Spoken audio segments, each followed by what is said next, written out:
अस्सलामुअलैकुम। इल्मी सिटी के साथ मैं हूँ आपकी मेजबान इकरा जाहिद और आपकी खिदमत में हाजिर हुए हैं एक नए लाइव सेशन के साथ। जैसा कि इल्मी सिटी की ऑडियंस है वो जानती है कि हम हमेशा एक लाइव सेशन करते हैं जिसमें वो कुछ सीख सकें। तो आज भी हमारे पास एक खास गेस्ट मौजूद है जिनसे हम बातचीत करेंगे और सेशन करेंगे ताकि आप लोग कुछ सीख सकें। तो हमारे साथ एक बहुत खास गेस्ट मौजूद है, हमारे साथ डॉक्टर कशानुद्दीन न्याजी मौजूद हैं जो कि सऊदी अरब में होते हैं, लेकिन उनसे आज हम बहुत ही अहम मसले पर बात करेंगे जो कि आज की दुनिया का सबसे अहम मसला बन गया है, वो है शुगर और ब्लड प्रेशर। टॉपिक पे जाने से पहले मैं डॉक्टर साहब से थोड़ी सी बातचीत कर रही थी ताकि हमें मजीद लोग ज्वाइन कर लें। अस्सलाम वालेकुम सर, कैसे हैं आप? जी, वालेकुम सलाम इकरा, अल्लाह का शुक्र खैरियत से। जी जी सर, आपको पता है ये कोरोना वायरस पूरी दुनिया में फैल चुका है, तो इन दिनों में आप अपनी रूटीन को कैसे मैनेज करें और आप इस सिचुएशन को किस तरह देखते हैं? Ikra, thank you for inviting me with this and providing the opportunity to speak with your audience and the community. देखिए बात यह है कि कोरोना वायरस आपको पता है कि एक ऐसी वबा है जो कि पूरी दुनिया के अंदर इस वक्त बहुत रेड अलर्ट पे है और हर कोई अपने इस तशवीश में लगा हुआ है कि इसको किस तरीके से कोप अप करें। तो अल्हम्दुलिल्लाह we are doing our best in order to be safe and productive at the same time. So that's something that we should now aim for to be safe and productive. And alhamdulillah, we are creating awareness and we are also communicating with the people so that they can be of they can get benefit of what how they can utilize your time and utilize your make self care of your health. This is something which is important, and alhamdulillah we are doing, and we are working from home and office, and online sessions are being very helpful. जी जी sir, मैं आपसे पहले एक दरख्वास्त करना चाहूंगी कि आप मैक्सिमम अगर उर्दू में बात कर सकें तो बड़ा अच्छा होगा, कि हमारी जो ऑडियंस है उनमें से बेसिक लोग इंग्लिश को अगर ना समझ पाए तो बेहतर होगा कि हम ऐसी लैंग्वेज में बात करें कि बहुत सारे लोग उर्दू में सवालात करते हैं यहाँ पर, तो मैं चाहूंगी उनको उसी लैंग्वेज में जवाब दे दिया जाए। तो सर बिल्कुल बिल्कुल। अभी से हमें क्वेश्चंस आना शुरू हो गए हैं, तो मैं जितने भी लोग हमें क्वेश्चंस कर रहे हैं मैं उनको बता दूं कि आपके जो भी सवालात हैं वो आप कमेंट्स में लीव कर दें। इंशाल्लाह मैं एंड में सेशन में डॉक्टर साहब से आपके सारे सवालात के जवाब दे दूंगी। तो सर, जैसा कि आपको मैंने अपनी ऑडियंस को बताया कि आज जो हमारा सेशन है वो शुगर और ब्लड प्रेशर पे होने वाला है। जैसे कि आपको पता है कि आजकल हर दूसरा शख्स पाकिस्तान में देख लिया, किसी भी आप कंट्री में देख लिया, शुगर और ब्लड प्रेशर का शिकार रहता है।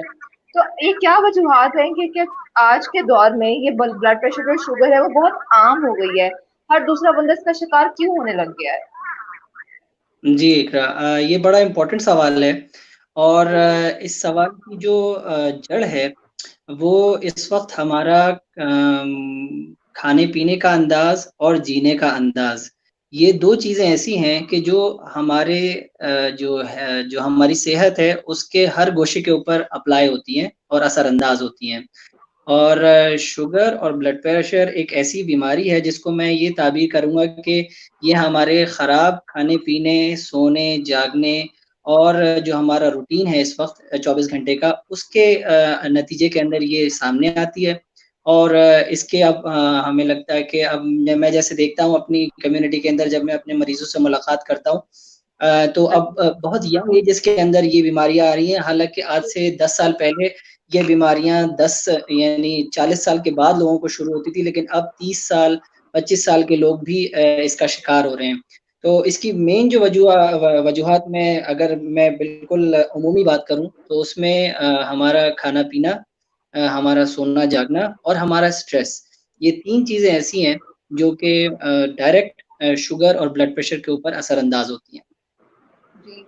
सर, आपने जो बात की है कि यूथ में भी अब हम देखते हैं तो लोगों को शुगर का मसला होता है, ब्लड प्रेशर का मसला होता है, जो कि आज से पहले वक़्तों में नहीं था। तो सर, अगर आप जैसे अगर आपको कोई भी बीमारी की शुरुआत होती है तो आपको अंदाज़ा कैसे होता है कि आपको ब्लड प्रेशर या शुगर का आप शिकार हो सकते हैं, तो आप अपना ट्रीटमेंट उससे पहले ही कराना शुरू करें, इससे पहले कि वो वर्स हो जाए? तो मैं चाहूँगी कि क्या शुरुआत होती है, किस तरह शुरुआत होती है दोनों की? पहले आप शुगर की बता दें, फिर ब्लड प्रेशर की बता दें। ठीक है। इकरा, ये बहुत ज़रूरी है जानना लोगों के लिए कि ये कैसे पता चलेगा कि उनको शुगर है या उनको ब्लड प्रेशर है या खुदा ना ख़ास्ता या वो एट रिस्क हैं। बिल्कुल। अनफॉर्चुनेटली अनफॉर्चुनेटली जो कुछ हम जिसको कहते हैं कि खामोश किलर्स, जिसको हम साइलेंट किलर्स कहते हैं, जिनकी कुछ अलामात हमें दिखती नहीं है। बहुत सारी चीज़ें ऐसी हैं जिनको हम ना खुद देख सकते हैं, ना महसूस कर सकते हैं। जैसे हवा बिल्कुल। है, हवा यहाँ पे है, ऑक्सीजन यहाँ पे है, लेकिन हम उसको देख नहीं सकते हैं। इसी तरीके से मैं अपने व्यूअर्स को, आपके व्यूअर्स को, ऑडियंस को ये बताना चाहूँगा कि शुगर, ब्लड प्रेशर की हो सकता है कि कोई भी अलामत ना हो। यानी ऐसा नहीं होगा, ज़रूरी नहीं है कि जिन लोगों को सर का दर्द हो, उनको ब्लड प्रेशर ही हाई हो, या जो लोग थकावट महसूस कर रहे हैं, उनको शुगर का प्रॉब्लम हो। लिहाज़ा ये बहुत ज़रूरी है इस वक़्त हर किसी के लिए कि हर आदमी अपनी शुगर और ब्लड प्रेशर का चेक रखे, और वो उसका सबसे इम्पोर्टेंट टूल होगा जिससे पता चलेगा कि आया उसको शुगर है या ब्लड प्रेशर है। 2-3 अमूमी चीज़ें जो मैं बताना चाह रहा हूँ, हो सकता है कि इससे जिन लोगों को शुगर है, खुदा ना ख़ास्ता उनको थकावट का मसला, उनका वज़न गिरना, या उनके ज़ख्म का सही तरीके से ठीक ना होना, ये हो सकता है कि अलामत हो कि उनको शुगर है। और सर का दर्द होना और दिखाई ना देना, दिल का तेज़-तेज़ धड़कना, ये हो सकता है कि उनको प्रॉब्लम हो ब्लड प्रेशर की। लेकिन जैसे मैंने बताया, ये अलामात बहुत नॉन स्पेसिफिक हैं और इनके ऊपर आप नहीं डॉक्यूमेंट कर सकते कि किसी को शुगर या ब्लड प्रेशर है।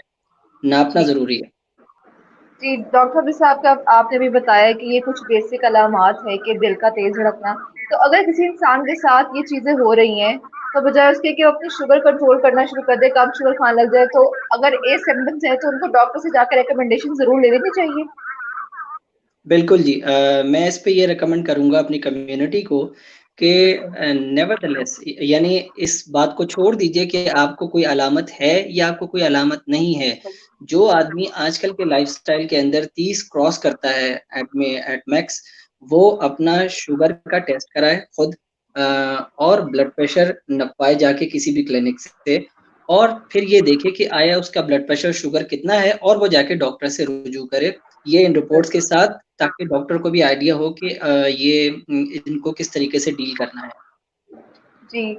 डॉक्टर काशा, अगर हम देखें तो जो लोग होते हैं उन्होंने जो ब्लड प्रेशर ऑपरेटर्स होता है वो तो यूजुअली लोग के अक्सर घरों में मौजूद होता है, जब उनको फील हो रहा होता है कि उनका ब्लड प्रेशर लो या हाई है तो वो चेक कर लेती हैं। इसी तरह कुछ लोग शुगर भी अपनी खुद चेक करते हैं, मैंने बहुत सारे लोगों को देखा है वो। तो क्या घर पे प्रॉपरली शुगर ब्लड प्रेशर आप प्रॉपर तरीके से चेक कर सकते हैं, वो एक्यूरेट होता है? अच्छा जी। ये भी एक अच्छा इम्पोर्टेंट सवाल है। देखें, चीज़ें क्योंकि अब इतनी ज़्यादा कॉमन होती जा रही हैं कि हर आदमी का और टाइम इतना कम होता जा रहा है कि हर आदमी का हो सकता है कि इतना टाइम निकाल के किसी लैब के ऊपर जाना या किसी डॉक्टर से रुजू करना, ये बड़ा डिफ़िकल्ट और चैलेंजिंग हो गया है, ख़ास तौर पे इस कोविड-19 के अगर मैं पैरामीटर में बिल्कुल। बात करूँ। तो उसके अंदर ये बिल्कुल एडवाइजेबल है कि एक आदमी अपना ब्लड प्रेशर घर पे नापे, लेकिन इसके लिए 2-3 चंद ज़रूरी बातें हैं। एक तो ये कि एक ब्लड प्रेशर की रीडिंग काफ़ी नहीं होती। दूसरा ये कि जब ब्लड प्रेशर नापे तो वो रिलैक्स हो, उसका साँस ना फूल रहा हो, उसको कहीं दर्द ना हो, वो ठीक तरीके से बैठा हो। और दूसरा ये कि वो 3-4 दफ़ा शुगर ब्लड प्रेशर की रीडिंग्स को नाप कर उसको अपने पास डॉक्यूमेंट करे, और अगर उसको लगता है कि ये चीज़ें बढ़ रही हैं, तो फिर वो जाके अपने डॉक्टर से ज़रूर रुजू कराए। और एक्यूरेसी की जहाँ तक आपने बात की, एक्यूरेसी के लिए ज़ाहिर बात है उसको कैलिब्रेट कराना, यानी वो मशीन को देखना क्या है, वो मशीन सब पर एक ही जैसा रिज़ल्ट दे रही है, तो आप एक से दूसरे को चेक कर सकते हैं ताकि आपको अंदाज़ा हो सके कि इसमें फ्लक्चुएशन तो नहीं आ रहा। अगर किसी मशीन में फ्लक्चुएट कर रही है रीडिंग्स, इसका मतलब है कि वो मशीन ठीक नहीं है। तो मशीन अगर ठीक है, तो वो शुगर भी सही बताएगी और ब्लड प्रेशर भी ठीक बताएगी। जी, बिल्कुल आपने सही जो भी अलामात मतलब कि जो भी तरीक़ाकार थे कैसे चेक करना है वो बता दिए। मैं चाहूँगी कि लोग इनको नज़रअंदाज़ ना करें, इनको फ़ॉलो करें। क्योंकि कुछ लोग होते हैं वो किसी की रिकमेंडेशन नहीं लेते, डॉक्टर साहब अपने हिसाब से सब कर लेते हैं और फिर कहते हैं हमारी चीज़ें ठीक नहीं हो रही हैं। तो उन लोग के लिए जानना बड़ा ज़रूरी है कि प्रॉपर तरीका क्या है चीज़ को इस्तेमाल करने का। डॉक्टर साहब, अगर मैं आगे बढ़ूँ शुगर और ब्लड प्रेशर के बारे में, तो आजकल बहुत सारे बच्चे होते हैं जो कई शिकायत कर रहे होते हैं हमारा शुगर लेवल लो है, हमारा तो ब्लड प्रेशर लेवल लो है। तो आजकल ये बड़ा इशू है यूथ के अंदर कि वो कहते हैं कभी हमारा ब्लड प्रेशर लो हो जाता है, कभी हमारा शुगर लेवल हो जाता है, तो ये किन वजूहात की वजह से होता है?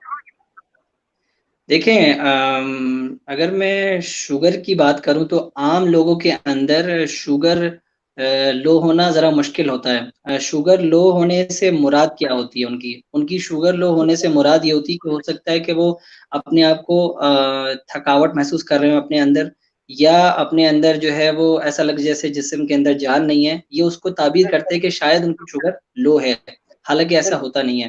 तो ज़रूरी ये है कि अगर मैं मेडिकल टर्म्स में बात करूँ तो शुगर लो होना या ब्लड प्रेशर लो होना कोई ऐसी बीमारी नहीं है जिसको मैं कहूँ कि हाँ, ये कोई बीमारी है। हाँ, जिसको ये महसूस हो रहा है कि उसको उसका शुगर शायद लो है या उसका ब्लड प्रेशर शायद लो है, तो सबसे बेहतरीन जो हमारे यहाँ इस कम्युनिटी के अंदर जो सबसे बड़ा प्रॉब्लम है वो है डिहाइड्रेशन, यानी पानी की बिल्कुल, कमी होने की वजह से उनको ये लगता है कि उनका शुगर और ब्लड प्रेशर कम है, हालाँकि उनका शुगर ब्लड प्रेशर हो सकता है कम ना हो। तो ज़रूरी ये है कि वो सबसे पहले बैठें, रेस्ट करें, पानी ज़्यादा से ज़्यादा पिएँ और उसके बाद अपनी तबीयत को देखें। अगर उनकी तबीयत ठीक है, तो इसका मतलब ये है कि उनको लो शुगर या लो ब्लड प्रेशर की बीमारी नहीं है। ये क्योंकि जिस्म के अंदर नमकियात और पानी की कमी हो गई थी, इसकी वजह से उनको ऐसा महसूस हो रहा था कि उनका शुगर या ब्लड प्रेशर शायद लो है। बिल्कुल। ये आपने जो मसला बताया, आई होप कि जितने भी यूथ हमारे देखते हैं, नौजवान देखते हैं, वो समझते हैं कि पता नहीं हमारा ब्लड प्रेशर बहुत लो रहने लग गया है, हमारी शुगर लो होती है। तो डॉक्टर साहब ने बड़े अच्छे तरीके से एक्सप्लेन किया, अपने पानी की मकदार को पूरा रखें। डॉक्टर साहब, अगर हम देखें, क्या हम अपनी डाइट में ऐसी क्या बेहतरियां ला सकते हैं कि हम शुगर और ब्लड प्रेशर का शिकार ना हो, और हमें कितने टाइम से इसकी एहतियात शुरू कर देनी चाहिए? ठीक। देखें, सबसे पहली बात ये है ऐज। जैसे मैंने बताया कि ऐज आजकल जैसे जैसे-जैसे लोग अपनी बल्कि स्टूडेंट लाइफ़ के अंदर भी अब एक्टिविटीज़ बहुत कम हो गई हैं और जो लोग प्रोफ़ेशनल एजुकेटेड हैं, उनके अंदर भी फ़िज़िकल एक्टिविटीज़ कम हो गई हैं। तो मैं समझता हूँ कि 25 या 30 साल की उम्र के अंदर से इसके बाद से इंसान को अपने शुगर और ब्लड प्रेशर का मुआयना ज़रूर कराना चाहिए। अगर उसके पास घर पे है, तो वो ज़रूर चेक करे। और इसके अलावा जो चीज़ें हैं जिनसे ये प्रॉब्लम से हम बच सकते हैं, उसके अंदर 2-3 अमूमी बातें हैं। एक तो ये कि हम फ्राइड चीज़ें यानी गहरी तली हुई चीज़ें इनका इस्तेमाल बिल्कुल छोड़ दें, यानी हफ़्ते 10 दिन में अगर हम 1 दफ़ा इस्तेमाल करें, व्हिच इज़ वेरी गुड, ये बहुत अच्छा है। इसी तरीके से हम प्रोसेस्ड फूड का इस्तेमाल छोड़ दें। प्रोसेस्ड फूड से मुराद है वो जो फ्रोज़न फूड्स आते हैं, उनका इस्तेमाल हम छोड़ दें, ज़िंदगी से इसको निकाल दें। इसी तरीके से चिकनाई वाली चीज़ें हैं, उसका इस्तेमाल छोड़ दें। मैं नहीं कहता कि इनको बिल्कुल निकाल दें अपनी ज़िंदगी से, लेकिन हफ़्ते 10 दिन के अंदर अगर कोई आदमी ये इस तरह की चीज़ें ले लेता है, तो ये इसमें कोई हर्ज नहीं है।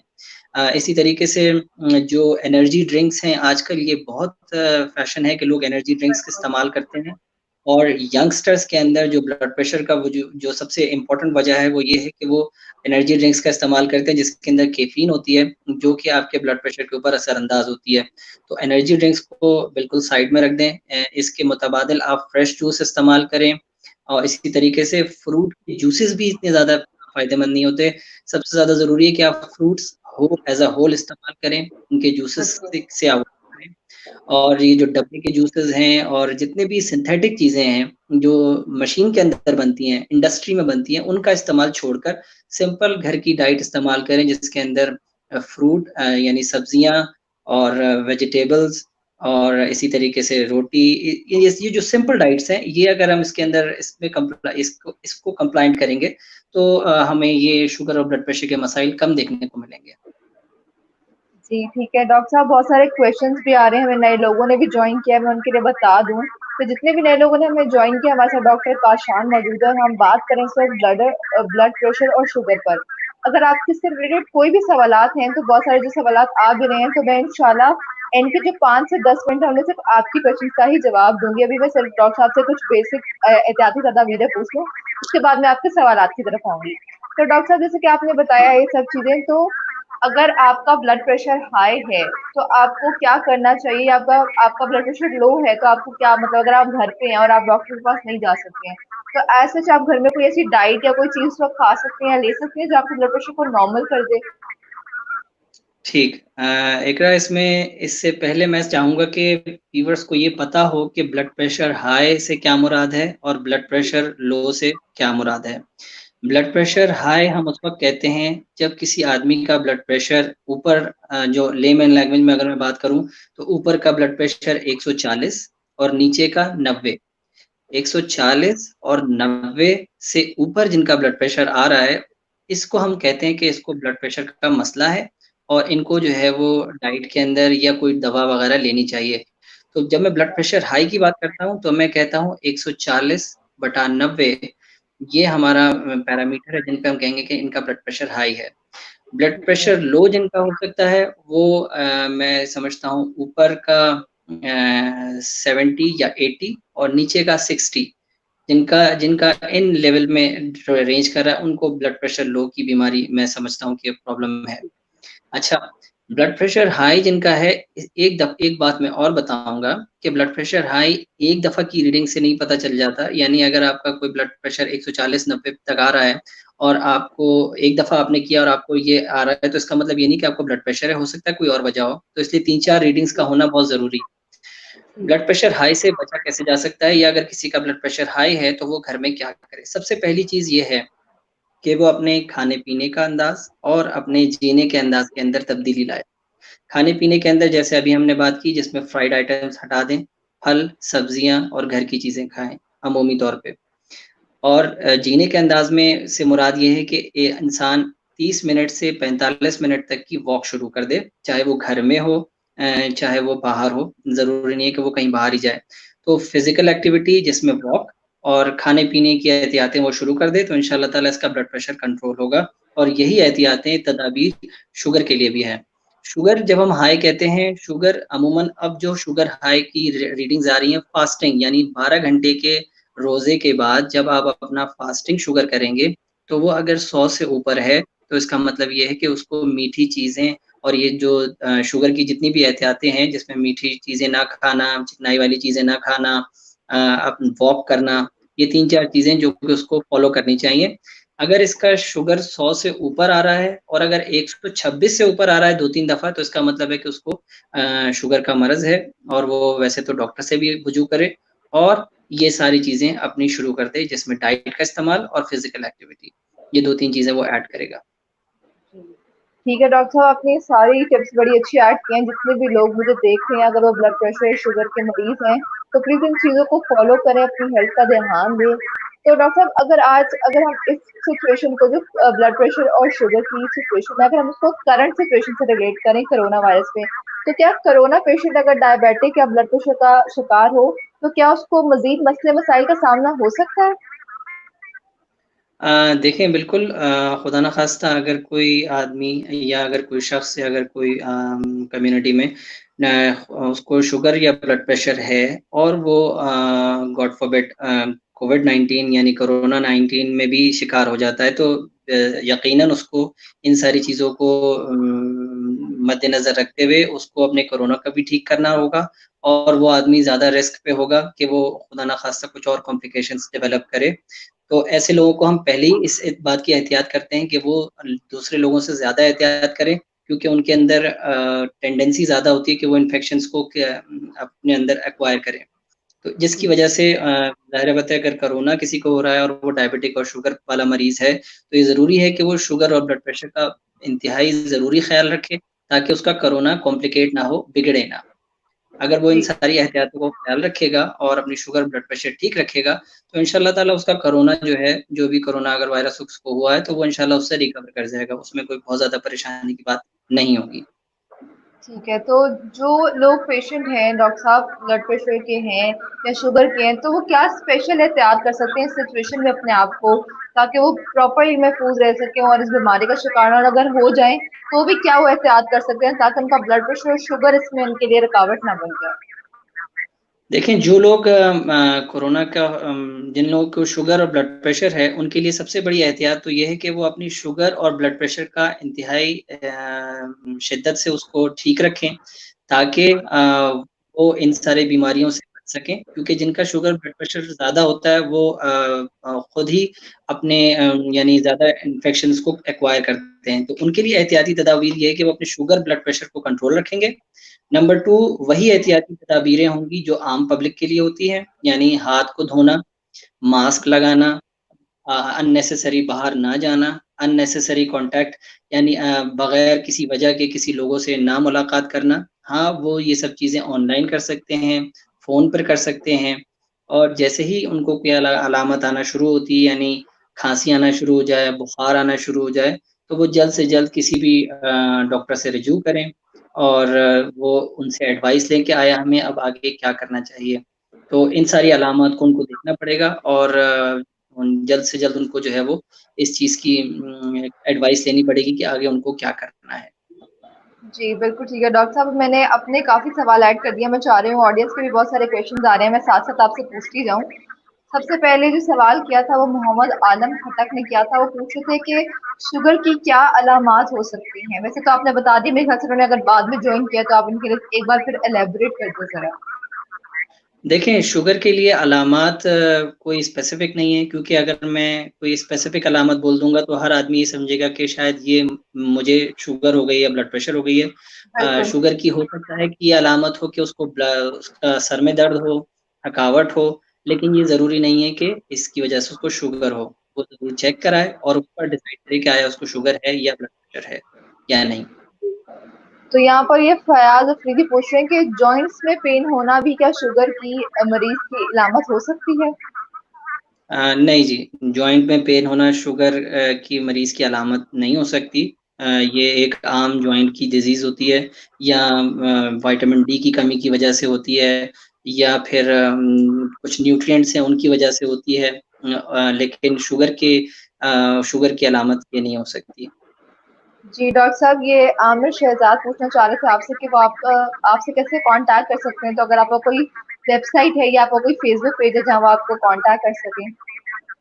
जी देखिए मैं एक फैमिली फिज़िशियन हूँ और मैं सारी चीज़ें देखता हूँ और मेरे अगर आप मुझसे कॉन्टैक्ट में रहना चाहते हैं तो मेडिकल एडवाइसेज़ के नाम से मेरा फ़ेसबुक पेज है और यूट्यूब चैनल है जिसके अंदर बहुत सारी इसी तरह की अवेयरनेस वीडियोज़ हैं ताकि लोगों के अंदर ये शऊर पैदा हो सके कि किस चीज़ की क्या अलामत होती है और उसको क्या करना चाहिए। तो इन सारी चीज़ों की आगाही पैदा करने के लिए मैंने एक चैनल बनाया जिस मेडिकल एडवाइसेज़ के नाम से यूट्यूब चैनल है, जिसमें आप अपनी सारी एडवाइसेज़ भी ले सकते हैं और अपने क्वेश्चन भी पूछ सकते हैं। बिल्कुल। तो आई होप आमिर, अब आपको पता लग गया कि मेडिकल एडवाइज़र्स के नाम से सर का जो वेबसाइट है वो मतलब कि यूट्यूब चैनल भी है और फेसबुक पेज भी है, आप वहाँ पर उनको कनेक्ट कर सकते हैं। तो सर अगर हम बात करें मुनव्वर खान के क्वेश्चन की, तो वो कहते हैं ब्लड प्रेशर के मरीज़ को गुस्सा क्यों आता है? देखें, बात ये है कि ये ब्लड प्रेशर और शुगर बेचारे को इसका रिस्पॉन्सिबल ना ठहराएँ। जी, ये क्योंकि हमारे माशरे का एक ट्रेंड बन चुका है जिसमें हम थोड़े से टेम्पर के कम हो गए हैं, तो ये बिल्कुल। हालात की वजह से ब्लड प्रेशर बढ़ जाता है और ये भी एक कम्युनिटी के अंदर मिथ है कि क्योंकि मेरा ब्लड प्रेशर बढ़ा हुआ रहता है इसलिए मुझे गुस्सा आता है। ये एक तबीही-सी बात है। अगर इंसान को कोई प्रॉब्लम हो, परेशानी हो, तो उसमें वो थोड़ा चिड़चिड़ा हो जाता है, लेकिन इसका ताल्लुक कतई शुगर या ब्लड प्रेशर की बीमारी से नहीं है। ये बहुत बुरी बीमारियाँ हैं, लेकिन ये क्रेडिट इन इस बीमारी को नहीं जाता। इसमें हमें जी, खुद काम करने की ज़रूरत ठीक है डॉक्टर साहब। डॉक्टर साहब, अगर हम आमिर शहजाद ने एक और क्वेश्चन पूछा है, मुझे थोड़ा इसको मैं आपको बता देती हूँ, मैं इसको क्लियर तरीके से समझ नहीं पाई। उनका क्या है कि शुगर टाइप 1 और 2 के बारे में बता दें, कि शुगर की टाइप्स होती हैं 1 या 2? जी, जी, जी, जी, बिल्कुल।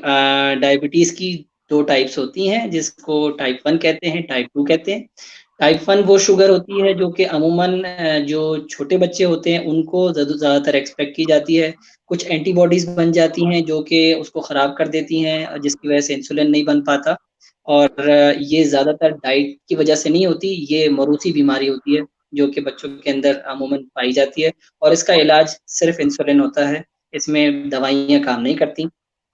टाइप 2 बीमारी जो हम इस वक़्त बात कर रहे हैं वो मेनली टाइप 2 की बात कर रहे हैं जो कि बड़े बच्चों और लोगों में होती है और इसका मेन फैक्टर यानी ग़िज़ा की खराबी और ना भागने की वज़ह से होता है। तो टाइप 2 की हम ज़्यादातर बात करें जिसमें इंसुलिन भी इस्तेमाल होती है और लाइफ़स्टाइल और दवाइयाँ भी इस्तेमाल होती हैं। तो ये 2 जी, किस्म की बीमारियाँ होती हैं मेडिकल। ठीक है। तो सर अगला मैं सवाल ऐड करती हूँ, शगुफ्ता तबस्सुम का, वो कहती हैं अगर डिस्टॉलिक 35 और सिस्टोलिक 70 हो तो इस सूरत में हमें क्या करना चाहिए?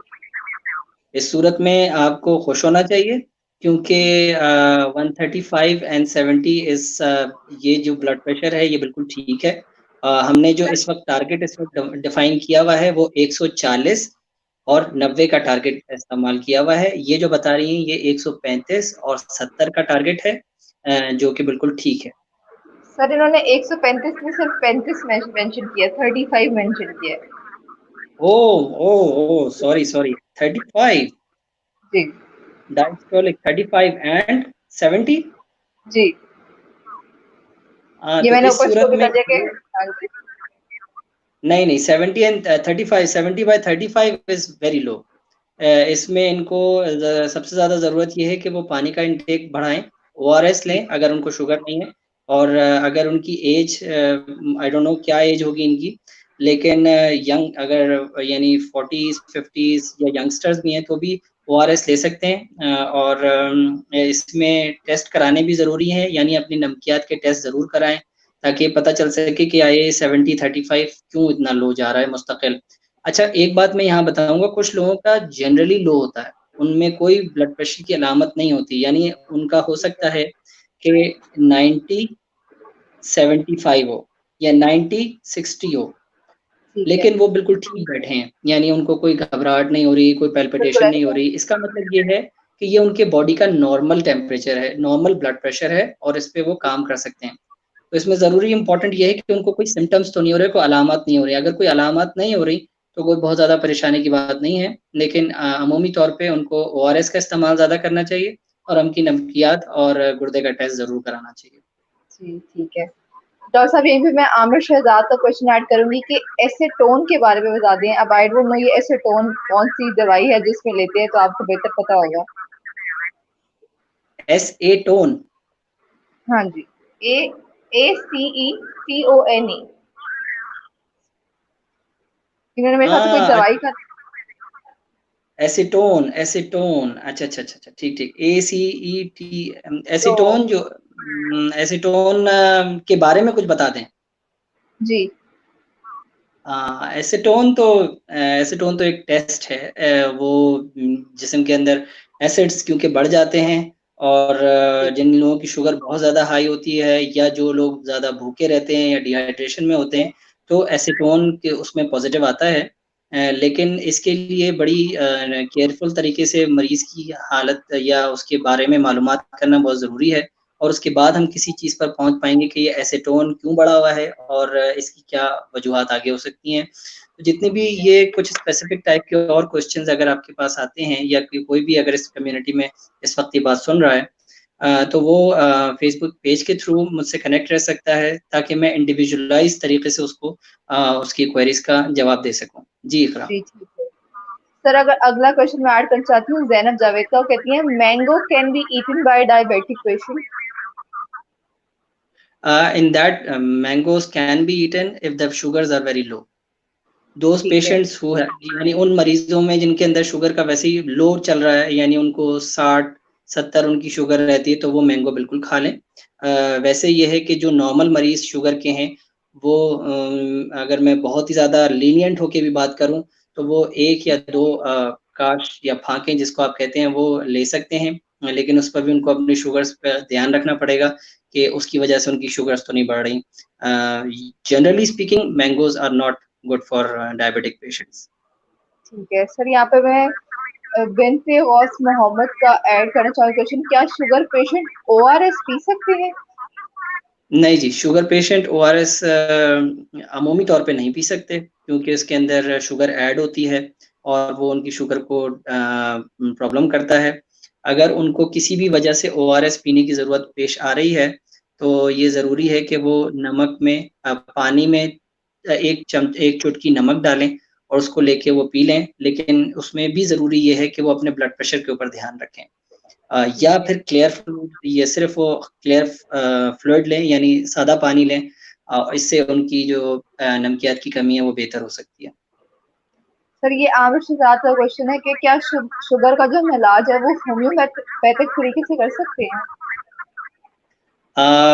इकरा फ्रैंकली स्पीकिंग मैं होम्योपैथिक के इलाज को इतनी ज़्यादा सही तरीके से जानता नहीं हूँ। लेकिन कुछ इलाज ऐसे हैं जिनका होम्योपैथिक में इलाज हो सकता है। तो अगर आप किसी होम्योपैथिक अपने डॉक्टर को जानते हैं जो कि वाक़ई रिलायबल है, तो मेरे ख़्याल से अगर आप करवाना चाहें तो करवा सकते हैं। लेकिन उसके अंदर डोज़ेज़ का ज़रा मसला होता है, कुछ डोज़ेज़ ऐसी होती हैं जो वो ज़्यादा देते हैं, खुदा न ख़ास्ता वो जिगर और गुर्दे के ऊपर असरअंदाज़ होती हैं, तो उसका ज़रा ख़्याल रखना पड़ता है। तो एलोपैथिक के साथ अगर होम्योपैथिक को भी मिला लिया जाए, जिसमें ये सारी चीज़ों को मॉनिटर किया जाए, तो इसमें कोई हर्ज नहीं, प्रोवाइडेड कि वो रिलायबल हो। Reliability is a big problem. जी, यहाँ पर मैं शाज़िया शुएब को क्वेश्चन ऐड कर जाऊँगी। मुझे फास्टिंग में शुगर 80 आती है, पर खाने के 2 घंटे के बाद 180 तक आ जाती है। अच्छा। देखिए, फ़ास्टिंग की शुगर की जो नॉर्मल रेंज अभी हमने डिस्कस की, यानी फ़ास्टिंग शुगर से मुराद ये है कि जो आदमी 12 घंटे का रोज़ा रख के सुबह अपनी शुगर टेस्ट करता है, वो उसकी नॉर्मल रेंज 100 से कम होनी चाहिए उन लोगों के लिए जिनको ब्लड प्रेशर का प्रॉब्लम नहीं है। और जो खाने के 2 घंटे के बाद की जो रीडिंग होती है उसको हम रैंडम शुगर कहते हैं। वो शुगर 150 से 180 तक रहनी चाहिए। ये नॉर्मल पैरामीटर्स हैं एक आदमी के जिसको पहले से शुगर का प्रॉब्लम नहीं है। अब इनकी जो शुगर है वो फास्टिंग की इन्होंने बताई 80 है, 80 ठीक है? में जी, जी, और तो फास्टिंग के बाद फास्टिंग जब वो खाना खा लेती हैं तो 180 तक आ जाती है। इनको अपनी शुगर को मॉनिटर ज़रूर करना चाहिए। फ़ास्टिंग की तो बिल्कुल ठीक है। लेकिन जो खाने के बाद है 180 वो बिल्कुल आगे ऊपर बॉर्डर लाइन पे है। इसका मतलब ये है कि वो जो खाना खा रही हैं उसको देखने की ज़रूरत है कि उसमें वो क्या ले रही हैं, क्योंकि ये चीज़ जो इनकी रैंडम शुगर है वो बढ़ रही है।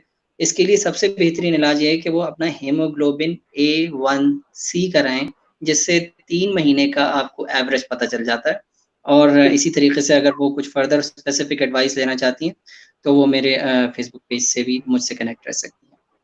जी, ठीक है।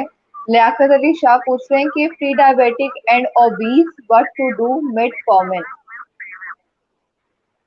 What to do with the metformin. अच्छा जी, अगर कोई शख्स प्री डायबिटिक हो, ठीक है जी, और ओबीस हो, यानी मोटापा का प्रॉब्लम हो उसको और वो प्री डायबिटिक हो, प्री डायबिटिक से मुराद मैं ज़रा अपनी आपकी ऑडियंस को ज़रा एजुकेट कर दूँ। प्री बिल्कुल, बिल्कुल। डायबिटिक से ये मुराद है कि जिन लोगों को शुगर होने के बहुत ज़्यादा चांसेज़ हैं कि वो अनकरीब अगर उन्होंने एहतियातें नहीं की, तो वो शुगर का मरीज़ उनको लाहक हो जाएगा।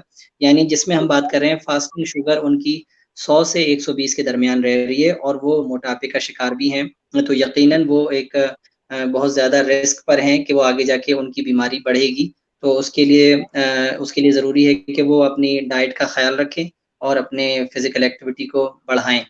अच्छा, इनका सवाल ये है कि ये मेटफॉर्मिन क्या करती है? देखिए जनाब, व्हाट मेटफॉर्मिन एक दवा है जो आम तौर पे ग्लूकोफेज के नाम से जानी जाती है।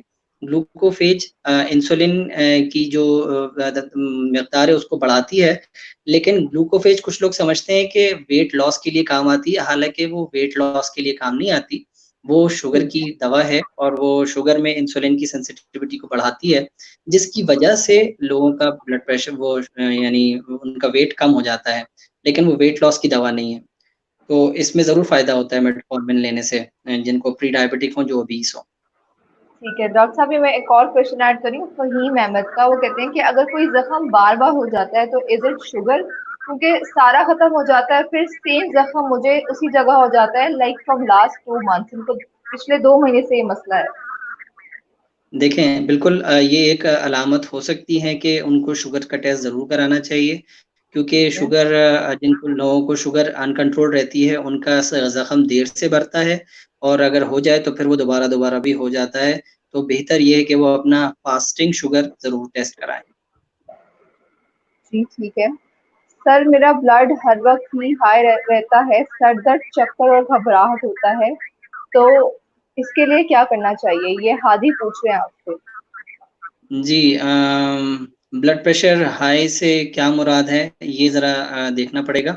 वो सबसे जी, पहले तो ठीक अपना है। ब्लड प्रेशर चेक करें और अगर 140/90 से बढ़ा हुआ आ रहा है, तो बिल्कुल इनको ज़रूरी ये है कि वो डाइट के अंदर अपना एहतियात करें और फिज़िकल एक्टिविटी बढ़ाएँ और फिर देखिए कि ये किस तरीके से रहता है। चक्कर के लिए पानी ज़्यादा से ज़्यादा पिएँ, क्योंकि नमकियात की कमी की वजह से चक्कर आते हैं।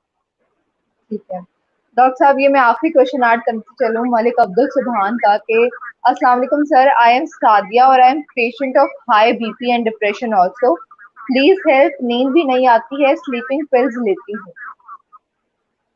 देखें जिन लोगों को ब्लड प्रेशर का प्रॉब्लम है और उनको डिप्रेशन का भी प्रॉब्लम है, तो उसके अंदर कुछ दवाइयाँ ऐसी हैं जिनका एज़ अ साइड इफ़ेक्ट, यानी ब्लड प्रेशर की कुछ दवाइयाँ भी ऐसी होती हैं जिनका साइड इफ़ेक्ट ये होता है कि लोगों को ज़रा नींद आती है। तो ऐसे लोगों के लिए बहुत ज़रूरी है कि वो उन दवाइयों का इस्तेमाल करें जो कि ब्लड प्रेशर के लिए इस्तेमाल होती हैं, और वो अपने डिप्रेशन को भी काउंटरैक्ट कर सकते हैं। लेकिन ये है कि उनके लिए स्पेसिफिक एडवाइसेज़ की ज़रूरत है, स्पेसिफिक सेशंस की ज़रूरत है, जिसमें हम सही तरीके से इलैबोरेट कर सकें कि उनके ब्लड प्रेशर और डिप्रेशन को किस तरीके से डील किया जाए। उसके लिए ये है कि ये अगर मेडिकल एडवाइसेज़ के पेज पे जाके अपॉइंटमेंट बुक कर लें, तो इससे फिर हम इनकी हेल्प कर सकते हैं। जी, ठीक है, बहुत शुक्रिया सादिया, आप सर के साथ कनेक्ट कर सकती हैं मेडिकल एडवाइज़र्स के पेज के साथ। तो सर आपका बहुत ज़्यादा शुक्रिया, आप आज आप हमें जॉइन किया और आपने मेरी ऑडियंस के इतने सारे सवालात के जवाबात दी। उम्मीद करती हूँ उनको सब जवाबात होंगे और अच्छी तरह समझ आ गए होंगे, और जो आपसे कंसल्ट करना चाह रहे होंगे वो आपको डायरेक्टली मेडिकल एडवाइज़र्स के पेज पे कॉन्टैक्ट कर लेंगे। Thank you Iqra. I think मैं आपका और आपकी टीम का बहुत शुक्रगुज़ार हूँ, क्योंकि इस वक़्त जो सबसे बड़ा चैलेंज है हमारी कम्युनिटी के अंदर वो अवेयरनेस का है, और जो सबसे बिल्कुल, बड़ा प्रॉब्लम हमारे मुल्क का है वो पानी नहीं है, वो इलेक्ट्रिसिटी नहीं है, बल्कि वो खुद आगाही है। और आप लोगों के इस इनिशिएटिव से आई थिंक ये लोगों के अंदर खुद आगाही पैदा हो रही है, और बिल्कुल, मैंने भी इसी विज़न को मद्देनज़र रखते हुए मेडिकल एडवाइसेज़ के ज़रिए लोगों को एजुकेट करना शुरू किया है। तो इंशाल्लाह विल स्टे टुगेदर, एंड इंशाल्लाह will achieve what we wanted to. जो हम चाह रहे हैं वो लोगों के अंदर आगाही पैदा हो और वो अपनी चीज़ों का सही तरीके से फैसला कर सकें। बिल्कुल। Thank you. जी सर, आपने जो ऐड किया बात, मैं इसको आगे फर्दर लोगों को बता दूँ कि हमारे चैनल इल्मी सिटी का मकसद ये है कि पाकिस्तान के हर बंदे में एजुकेशन और अवेयरनेस आम हो जाए, ताकि वो अपने फैसलों को बेहतर तरीके से ले सकें और अपनी ज़िंदगी में बेहतरियाँ ला सकें। तो अगर आप किसी भी मसले पे हमारे लाइव सेशन देखना चाहते हैं, तो आप लोग हमें सजेस्ट भी कर सकते हैं, हम इंशाल्लाह आपके लिए वो लाइव सेशन ज़रूर अरेंज कराएँगे। तो आज के लिए इल्मी सिटी से सिर्फ इतना ही। अपनी मेज़बान इकरा ज़ाहिद को दीजिए इजाज़त। एक बार बहुत ज़्यादा फिर दोबारा शुक्रिया अदा करना चाहती हूँ डॉक्टर काशान का हमें जॉइन करने के लिए। तो सर इंशाल्लाह मिलेंगे किसी नए लाइव सेशन के साथ, तब तक के लिए अपनी मेज़बान इकरा ज़ाहिद और इल्मी सिटी को दीजिए इजाज़त। खुदा हाफ़िज़। अस्सलाम वालेकुम, टेक केयर, अपना ख़्याल रखें। आप भी सर।